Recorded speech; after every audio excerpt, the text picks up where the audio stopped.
इस समय पूरे देश में यूजीसी के नए गाइडलाइन को लेकर खूब बहस हो रही है। न सिर्फ सोशल मीडिया पर बल्कि अब कॉलेज कैंपस, सड़कों पर भी इसको लेकर लोगों की अलग अलग प्रतिक्रियाएं सामने आ रही है। वाराणसी के काशी हिंदू विश्वविद्यालय में हम पहुंचे हैं और ये है बिरला छात्रावास। एक गौरवशाली इतिहास है इसका और यहाँ पर हमारे साथ हर वर्ग के छात्र यहाँ पर मौजूद हैं। एक ही साथ पढ़ते हैं, एक ही साथ खाना खाते हैं और कामयाबी की बुलंदियों तक भी एक दूसरे का हाथ पकड़कर वो पहुंचते हैं। ये भी इतिहास रहा है। चलिए हम बात यहाँ पर करेंगे इन छात्रों से, क्योंकि बहस छिड़ चुकी है यूजीसी के नए नियमावली को लेकर। हालांकि इसमें अलग अलग बातें भी सामने निकल कर आ रही है। चाहे समानता से जुड़ी इस समिति में सामान्य वर्ग के लिए जो कुछ भी अभी तक नहीं स्पष्ट हो सका है, इसके अलावा गलत शिकायत पर जुर्माने के प्रावधान न होने की बात, ये सबसे दो प्रमुख ऐसे बिंदु हैं जिसको लेकर विरोध हो रहा है। हम बात करेंगे यहाँ पर छात्रों से। आपका नाम? मेरा नाम शिवम सोनकर है। मैं काशी हिंदू विद्यालय का शोध छात्र हूँ। शिवम जी, आपकी क्या प्रतिक्रिया है इस पर? आपको क्या लगता है सब कुछ ठीक है यूजीसी के नए नियमावली में? सबसे पहले मैं महामना की इस पवित्र भूमि पे खड़ा हुआ हूँ। मैं महामना पंडित मोहन मदन मालवीय साहब को और बाबा साहब भीमराव के विचारों और आदर्शों पर चलने वाला व्यक्ति हूँ। उन्होंने बस दो ही बातें कही हैं। इस धरती के महान व्यक्तियों में से दो लोग हैं, वो पंडित मदन मोहन मालवीय साहब जिन्होंने विश्वविद्यालय की स्थापना की थी, और बाबा साहब भीमराव अम्बेडकर जिन्होंने ताउम्र संघर्ष किया समाज को उत्थान के ले आने की। इन्होंने दो ही शब्द कहते, समता और समानता। इस विश्वविद्यालय की जब स्थापना हुई थी उसमें सब वर्ग के बच्चे पढ़ने आते थे।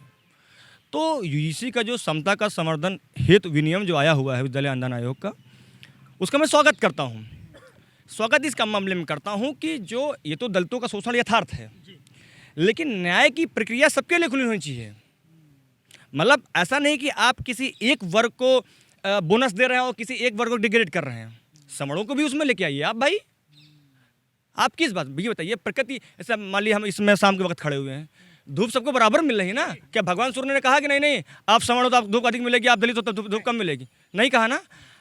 इस भूमि के, इस भारत भूमि के बुद्ध हो, गांधी हो, नेहरू हो, बाबा साहब अम्बेडकर हो, महामानव, किसने कहा कि नहीं हम भेदभाव करेंगे? ये कौन लोग आ गए बांटने वाले भाई? हम एक रूपता में बनने वाले व्यक्ति हैं। हम हिंदू हैं, हम सनातन हैं, हम एक हैं, कोई भेदभाव नहीं है। समाज को भेदभाव के कम करने को लेना चाहिए इस वक्त। इन्होंने जो समानता की बात कही है कि हम चाहेंगे कि यहाँ पर आप जितने लोग इनका समर्थन करते हैं इनके लिए अपनी बात आप जरूर रखिएगा। आपका नाम और आप क्या कहना चाहते हैं? जी, मैं डॉक्टर मृत्युंजय तिवारी हूँ। मैं यहीं पोस्ट फेलो हूँ और मैं सही बात कर रहा हूँ कि मैं सहमत हूँ कि यह समता का अधिकार, समानता का अधिकार, समता मूलक समाज और बहुलतावादी जीवन दृष्टि को लेकर मालवीय जी ने इस कैंपस की स्थापना करी थी, जहाँ पे हम लोग बैठे हैं।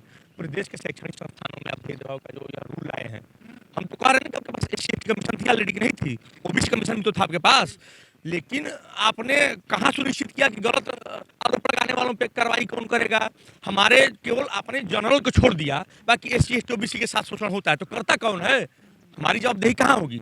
हम किससे बात करने जाएंगे? किससे अपनी बात करेंगे कि नहीं भाई हमने नहीं किया था? सवाल इस बात का है कि क्या सामान्य वर्ग के छात्रों के साथ शोषण नहीं होता है, क्या अत्याचार नहीं होता है? ये भी बहस का मुद्दा है। क्या कुछ लोग यहाँ पे ये भी जानकारी आई कि कोई पीआईएल भी दाखिल किया है? हाँ जी, मैंने पीआईएल दाखिल किया है, मैंने अपने नाम से, और एक सेट भी हो गई है माननीय सर्वोच्च न्यायालय में।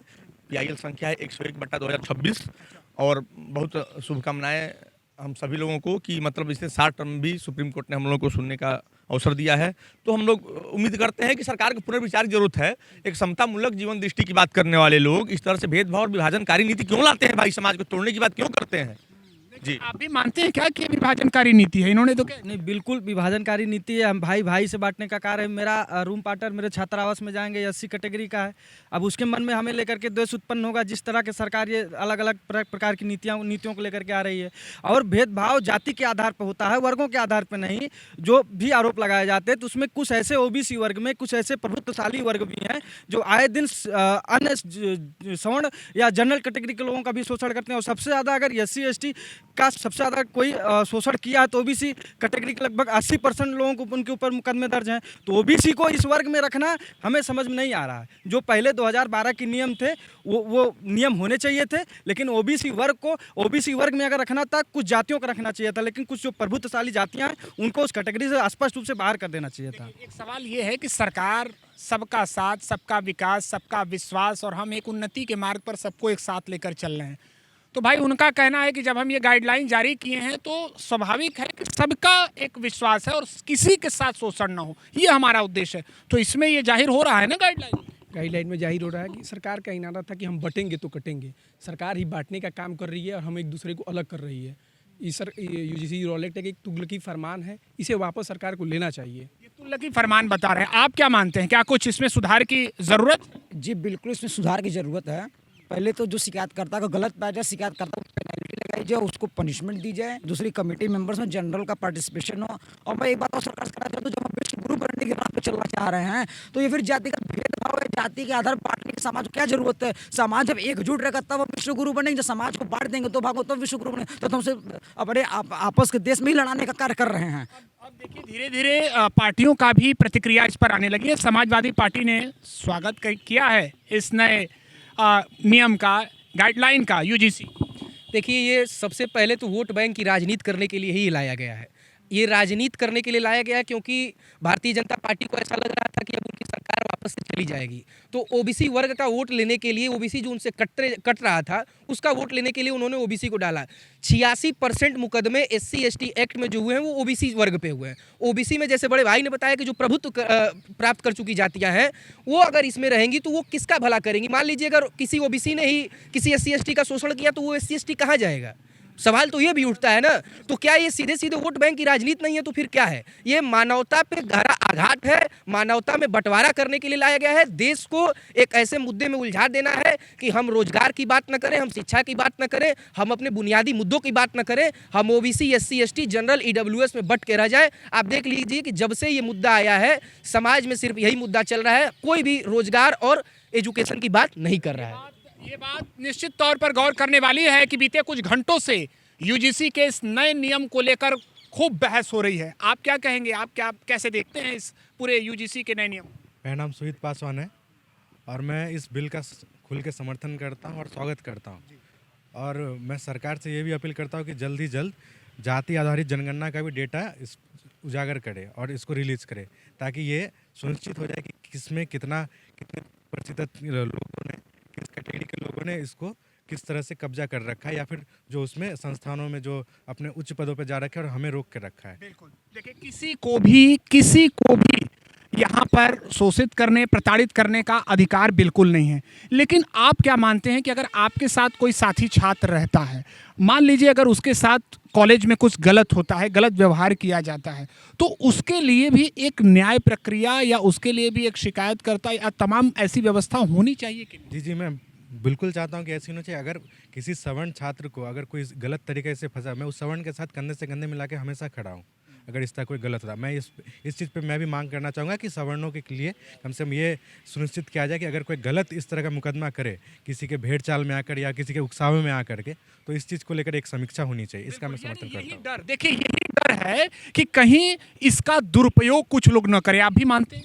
निश्चित रूप से अगर यह कानून प्रभावी रूप से आ गया तो इसका दुरुपयोग होगा। इसका दुरुपयोग होगा और इसका खामियाजा कहीं ना कहीं सवर्ण वर्ग के छात्रों को ही भुगतना होगा। आप क्या चाहते हैं सरकार इसमें अब क्या करे? अब तो ये एक तरीके से नियम, सरकार को इस बिल में संशोधन करने की ज़रूरत है, या तो इस काले कानून को वापस ले, चूँकि अभी जो कानून है वह सवर्ण छात्रों के लिए किसी काले कानून से कम नहीं है, जहाँ ना कोई आरोप है ना कोई दलील है, सीधे कार्रवाई, सीधा जेल। ये मुझ पे आरोप लगा दें, भले मैं कुछ न करूं तो मुझे जेल हो जाएगा। जब एक समुचित न्याय की व्यवस्था होनी चाहिए जिसमें सभी वर्ग की भागीदारी हो।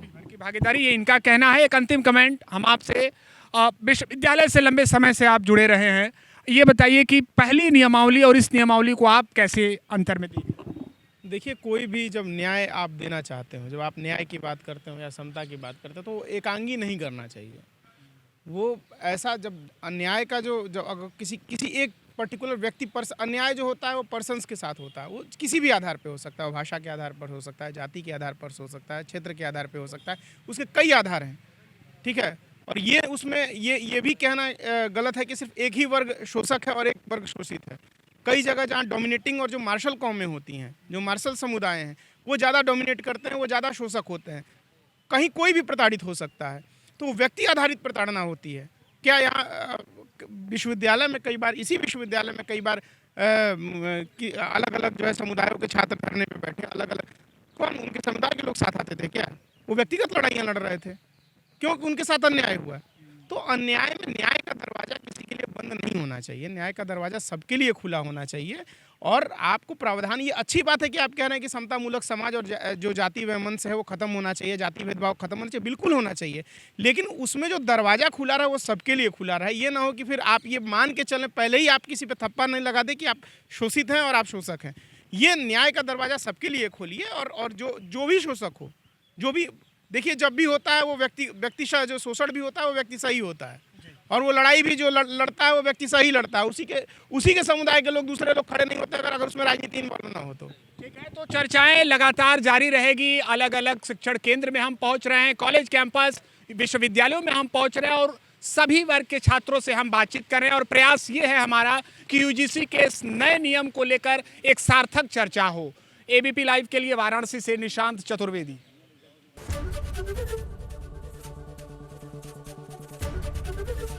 एबीपी गंगा, खबर आपकी, जुबान आपकी।